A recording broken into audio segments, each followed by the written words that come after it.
Welcome to Towers, a Metazoo podcast. My name is Ester. We are almost done with season 1 of the podcast and the first tower circuit leading up to Caster Cup. And there's something I've been wanting to talk about for a while. It's pretty simple. It's kind of a fun topic, but I think it can really help you in a tournament setting. It has helped me. And that is the things that you bring to a tournament that are not your spellbook, things that help you streamline your matches. 8 rounds is a long time to be playing a math-based card game, a strategy-based card game. And by the end of the day, you're going to want as much of that brain power left to you as possible. You don't want to waste it trying to find the right number on a die or trying to reverse the math on a turn after a play mistake. You want to try to have that all locked in so you can focus on your opponent and the game state in front of you. There are no rules when it comes to this. Whatever works for you, the key to this episode is streamlining, but I'm going to share with you what I have done and what I use. So let's start with dice. Dice are very useful. They can be used for damage counters. They can be used to track how many tokens you have. It's very rare you're going to play a game and dice are not present in one way, shape, or form. Now, originally, I had 2 sets of mini D6s. That's a 6-sided die. And then I had a bunch of percentile die, which are usually 10-sided pairs. One will be in increments of 10s and one will be single digits. That way you could put like a 1 and a 0 together and that would be 100. That's what I brought to Water Tower. That's what I was using at tournaments before. And what I found was I was spending a lot of time trying to find the right side on the die. Here's the thing with 10-sided die and even 6-sided die, is they're meant to be randomized. So it doesn't go 1, 2, 3, 4, 5, 6. It will go like 1, 6, 4, which makes it really difficult when you're in the middle of a combat and you just want to find the right number. On top of that, there's a lot of sides to them. They're pretty easy to knock over, and then it's difficult to know where the die was originally. So here's what I use now. I noticed a lot of people using these 6-sided die that had increments of 10s, like 10, 20, 30, 40, 50, 60, all the way up to, I believe, 180. And I asked them where they got them, and they said from whatever the Pokemon equivalent of a spellbook is. So I went online, and if you go on Amazon, you can order these things in sets of 24. That 24 set will come with variations. So you'll have one that goes up to 60, one that goes up to 120, and then one that goes above that. It'll all be in the same color. So I took it a step beyond, is I ordered 2 colors. In this case, black and yellow. So with the black dice, I use all the 10 to 60s, and with the yellow dice, I used everything above that. This means that if something takes 50 damage, I don't even have to think about which one to grab. I just grab the one that's the right color, flip it to the right side. It's fantastic. And then with Flame Tower, we were doing even more damage, so I actually took it up another notch. I ordered a 3rd set, and now I have different color coding for every amount of damage. This seems like such a small thing, but the amount of time it has saved me, I don't even have to think about it when something takes damage. And also when I'm looking at the table, my brain knows the values associated with different colors. And so it's pretty quick to get an idea of like how much damage is on the table. I still have my 2 sets of mini D6s. One's like a clear blue, one is a black and red. The color doesn't matter on those, but these are really useful. One for doing damage in increments of like 5, so you could do a 50, but if it has 55 damage, you do want to mark that, so you can use a D6 for that.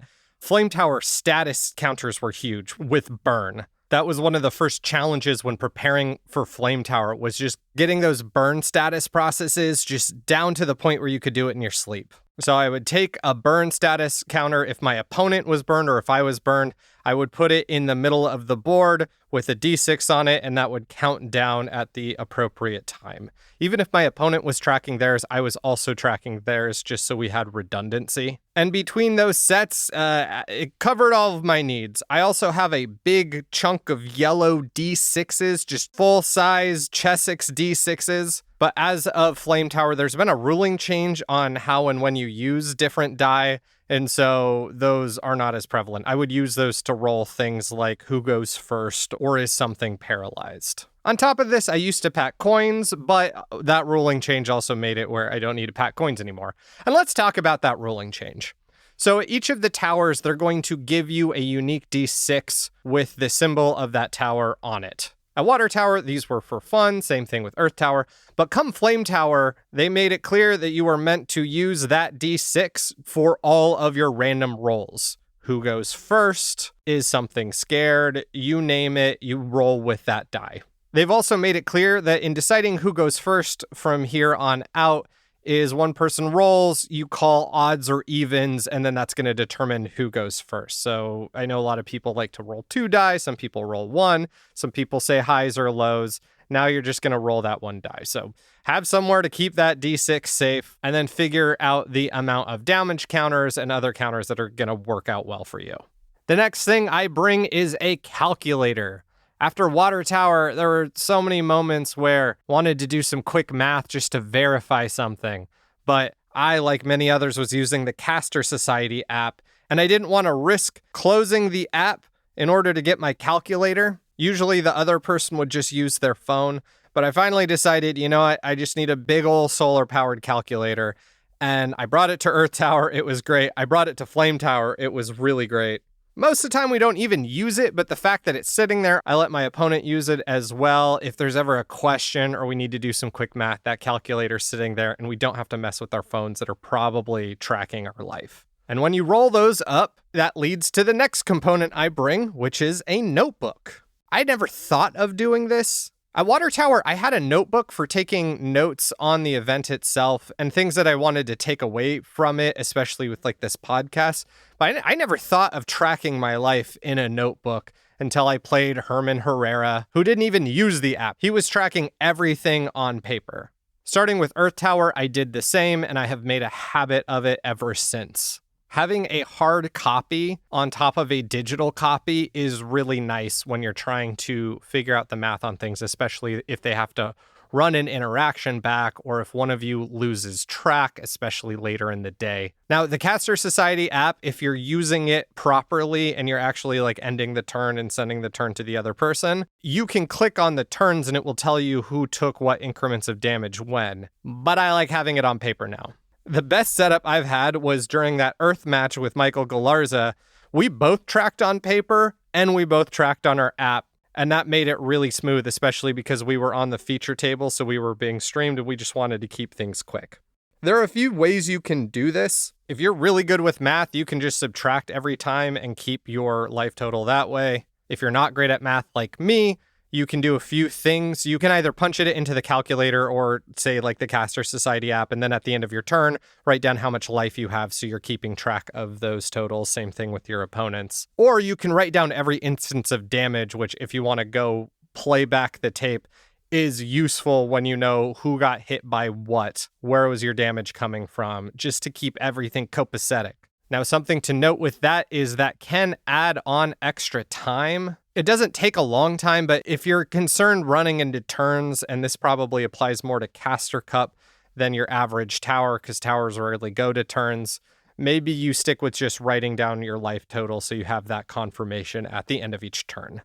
Dark Tower is going to be a bit slower, and then Caster Cup is going to be constructed. So whichever method you choose, get in practice now so you can do it quickly, so you can spend most of the time on your matches. And then we have something that feels obvious, but people don't always bring, which are the status counters. If you've ever opened a Spellbook, it's going to come with a slab of counters that you can poke out.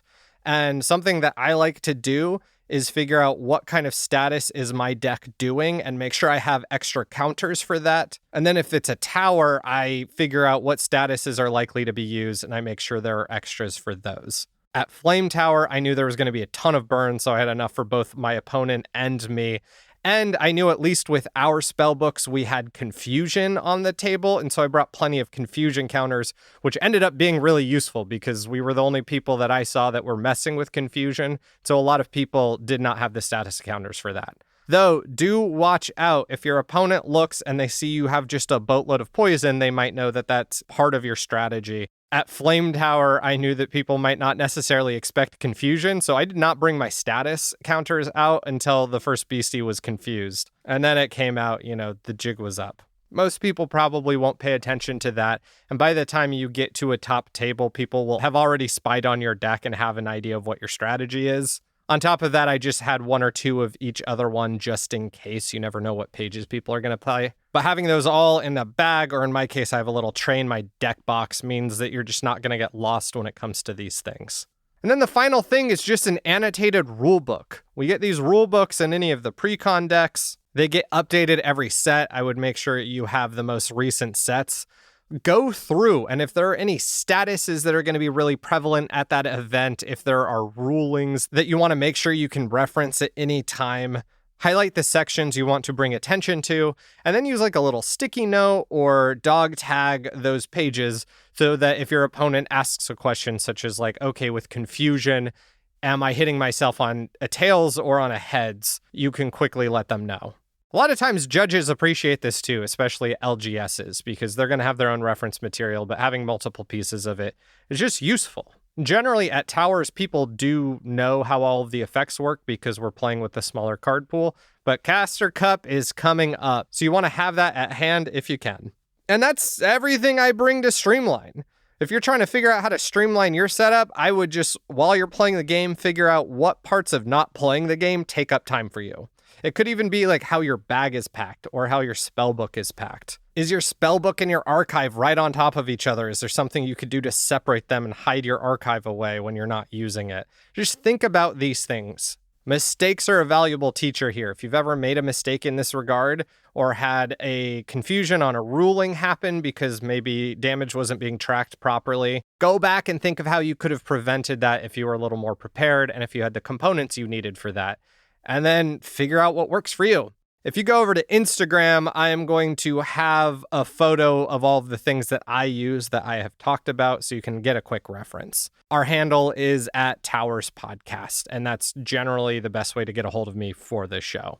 I've got one more episode of this season to look forward to before we are at Dark Tower, and then Tower Season 2 is coming up. And on the prospect of like ending a season 1, if you have any questions, if I get enough questions from people or there are topics I have not covered that you'd like me to talk about, feel free to DM me or add them in comments on YouTube. And if I get a handful of them, I'll do a little Q&A episode.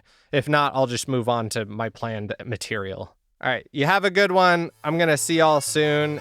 Until then. Towers, a Metazoo podcast, was created by me, Ester Ellis. The cover art was made by Chandler Candela. Music by the Heatley Bros. More details in the description. Want to say hello?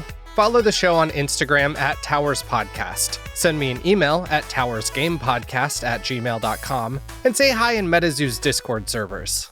Many of the figures in Metazoo originate in indigenous lore, and I think it's important for me to acknowledge that I make this podcast on the traditional lands and home of the Tongva Nation.